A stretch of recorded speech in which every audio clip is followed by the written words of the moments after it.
So here we go again with another story. Police pulling over innocent black people being detained and then having to release them. So this one is out of Texas. Texas police were looking for teen suspects, but they instead detained a black couple in their 50s and 60s at gunpoint. Remember the one up in a suburb of Boston? They were looking for a white guy that was stealing stuff from a hotel, and they're now arresting a black man during the chase. The white guy who was the culprit went jogging past the black guy, and then they detained the black guy. They don't even know each other. Even the white guy said, "No, I don't know him." So in this case, yeah, an elderly black couple is suing the Texas Police Department after they were arrested at gunpoint. Officers said they were searching for teenage suspects when they pulled over the couple. Man, it'd be nice, right? To be in your 50s and 60s and look like a teenager. The lawsuit alleges excessive force, illegal search and seizure, and violation of the Americans with Disabilities Act. I'm not sure what this picture here is doing here. Yeah, with Trump and Jeffrey Epstein. So a black couple has filed a lawsuit against the Texas Police Department. Read that already. Attorneys for 67-year-old Michael Lewis and his girlfriend, 57-year-old Regina Armstead, said the Rosenberg Police Department used excessive force during November 2020 arrest. What they went through was incredibly demeaning and dehumanizing and unconstitutional, attorney Lauren Barnes told Insider. The lawsuit said that 5 RPD, which is Rosenberg Police Department officers, were searching for a group of black teenagers who were suspected of brandishing weapons and assault when they pulled over Lewis and Armstead. RPD incorrectly identified Miss Armstead's vehicle as the one used by the group of teens to flee the scene of an alleged assault, even though plaintiffs are senior citizens and do not remotely match the description. Yeah, well, you know what? The police play games, because I know a guy, he was an auxiliary police here in New York, and he didn't have something exactly like that, but he had stopped because he saw some man slumped over the steering wheel, and he stopped to check it out. Turns out the man was drunk, and he was in one of these neighborhoods, I think where, what's his name, Jay-Z, the rapper, grew up. And he called it to 911. Police came, right? And they're checking out this guy, and they checked the guy who called. They checked his VIN, which is vehicle identification number. Now, why would you do that? They ran his VIN number, and this is a true story. They ran his VIN number, and they said this car came back stolen. So I'm telling this story because they do play games. They do. And he said what happened to him is that they took him down, put him in the back seat of the police car, right? And took him down to the station, and he ended up having to go to court. And every time he went to court, the officer who made the arrest, he never showed up. Yep, never showed up. And the thing is, he was an auxiliary in the same station that this officer was that did the arrest. Yeah, and he saw him. You know, one day he went there in the locker room where you change, and he saw the same officer who arrested him. And this is a true story. He told me this years ago. So he said, however, the case was eventually thrown out because every time he showed up in court, the officer who made the arrest and said, well, this was a stolen car. His car wasn't stolen. He said his car was reported stolen. He never showed up. He never showed up to court. So if an officer doesn't show up, eventually the judge is going to throw the case out, you know, and that's exactly what happened. So, you see, so getting back to this one here where they claim that this car, what have you, was the one.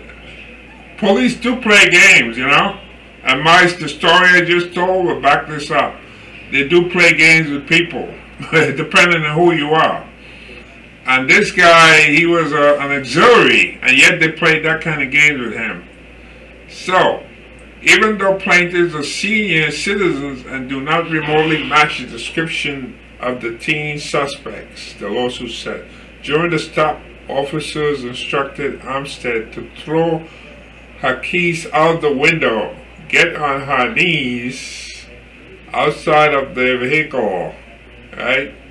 You know, sometimes you got people like 57 years old, they can't get on their knees. The bus over here, it has like a hydraulic system that kind of stoops down so people get up, because you got people here, once you reach those ages, 50s or so forth, they can't walk up. Yeah, as much as telling somebody that age, you get on their knees. So, and this is it. Get on her knees outside the vehicle and then walk backwards to the police car with her hands in the air, the lawsuit said.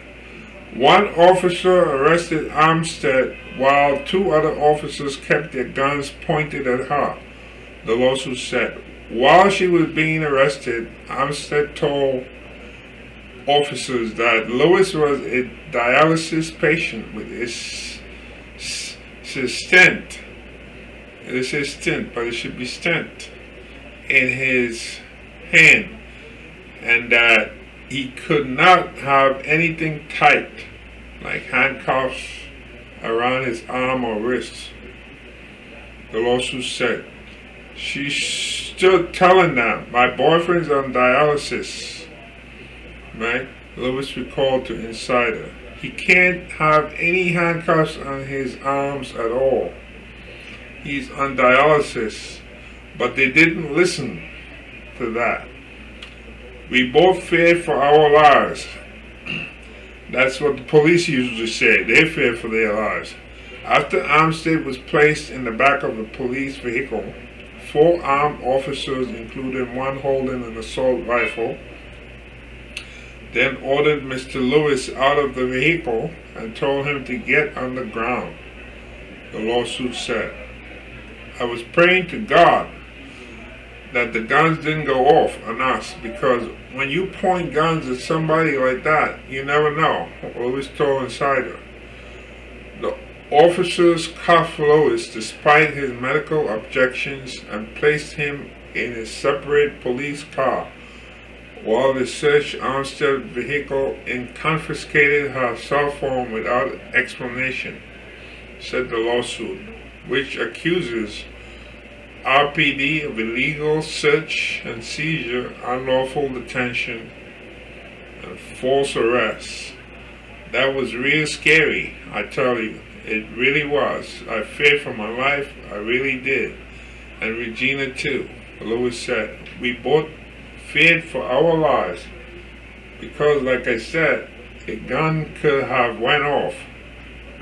The lawsuit said that after officers found no weapons, no contraband, and no other evidence of illegal activity in Armstead's vehicle, she and Lewis were uncuffed. Armstead asked why they had been stopped and searched, and an officer said they were searching for teenage suspects. Gee, imagine being in your 50s, huh? And looking like teenagers.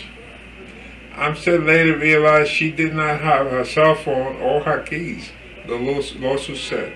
They returned to the scene to collect Armstead's phone from an officer and discovered their key FOB, which had been tossed out the window at police instruction, was crushed. RPD said they would reimburse Armstead for the key fob, but they did not, the lawsuit said. Both Armstrong and Lewis felt frightened, humiliated, embarrassed, and persecuted for being black and suffered severe mental anguish from the arrest and from being detained, said the lawsuit, which claims officers violated the Fourth Amendment and the Americans with Disabilities Act. As a result of the handcuffing during his arrest, Mr. Lewis's medical device in his wrist malfunctioned. This resulted in 3 separate medical procedures to replace his fistula. These procedures caused prolonged pain and suffering to Mr. Lewis, the lawsuit said. Barnes, Lewis, and Armstead's attorney said she hopes to see if we can get them some accountability and justice. A spokesperson for RPD did not immediately respond to insiders' request for comment. Okay, so this article here, for some reason they closed the conversation off, so nobody could comment. So I'm gonna put the link and the video, so anybody wants to comment, they could comment, because usually when you comment here, sometimes they remove certain things, they don't like certain words or what have you. But when people comment and the YouTube channel that I have, you know, I got 2, they can basically give their opinion without having to be censored. Unlike these newspapers, or this one here is what's this here? Yeah, you don't have to be censored. This is U.S. News. Yeah, so they don't have to worry about that. Okay, let's see here. Get this going.